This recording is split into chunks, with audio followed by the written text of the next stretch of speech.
Now, the 4th of July is a relaxing holiday for most Americans, unless they're on the campaign trail.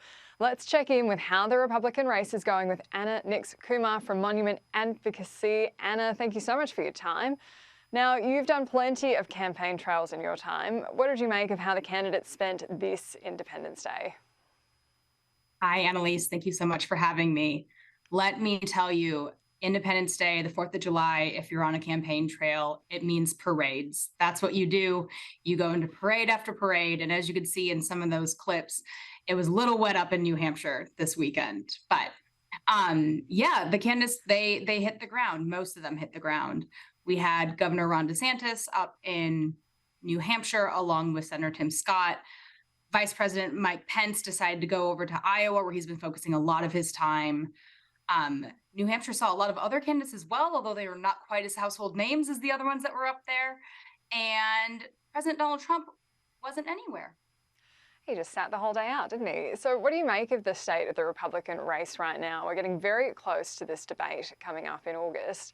Who do you think's ahead? Who do you think's behind? I think it's pretty common knowledge right now and well established that former President Donald Trump is still very much ahead in the polls. It doesn't seem like he can do much of anything to make a big dent in his lead at the moment. And the Florida Governor Ron DeSantis is definitely that obvious second candidate. And then after that, or second place candidate, and then after that, in that kind of third tier, you have Mike Pence, Senator Tim Scott, you have former Ambassador Nikki Haley. I think you also have Chris Christie in there, former governor of New Jersey, just because of his household name and because of the energy he's going to bring to the campaign. And then after that, you have a bunch of different people that are not household names, we can put it. But I think the really important thing is right now, everyone's on the trails. They're focusing on those early states that are going to vote early: Iowa, South Carolina, New Hampshire, Nevada. Interestingly enough, both Tim Scott and Nikki Haley are from South Carolina, so it'll be interesting to see how that plays out. But really importantly, and something that we don't spend much time talking about at this point in the race, is that next week we're going to see Q2 fundraising numbers come out, and that's really where you're going to see how people are going, because you need money to run campaigns, but it also really helps with the momentum going into the summer and going into that debate in August. Yeah, and it's funny to see all the numbers starting to get leaked out now. We'll see what numbers actually get reported when the deadline comes.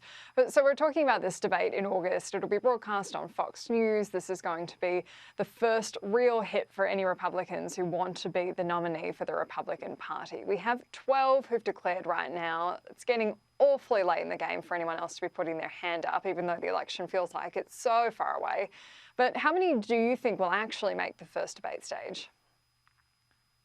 So the Republican National Committee, who sets the rules for the Republican presidential primary, puts together criteria to decide who's on the debate stage. And if you can remember in 2016, that oftentimes there were a few different debate stages, but coming up to August, there are going to be some different criteria. One of them is going to be that you have to be polling consistently at 1%, which doesn't sound very hard, but it actually is quite hard.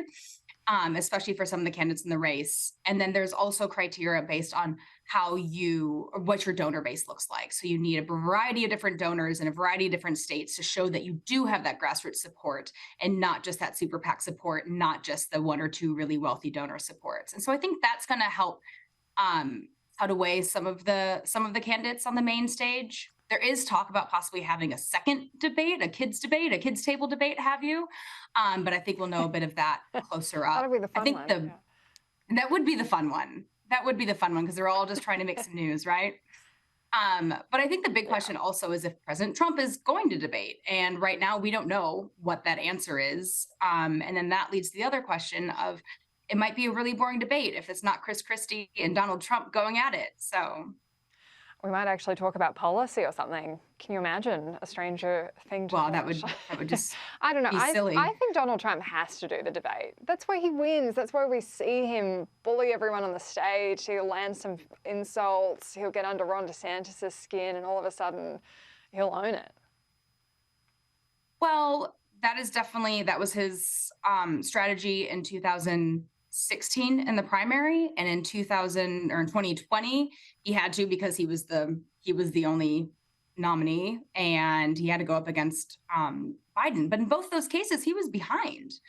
And so the debates were really, really in his favor, but he's ahead right now. So I don't really know what he gets out of the debates. I'm not sure if he can stop himself or help himself from doing it.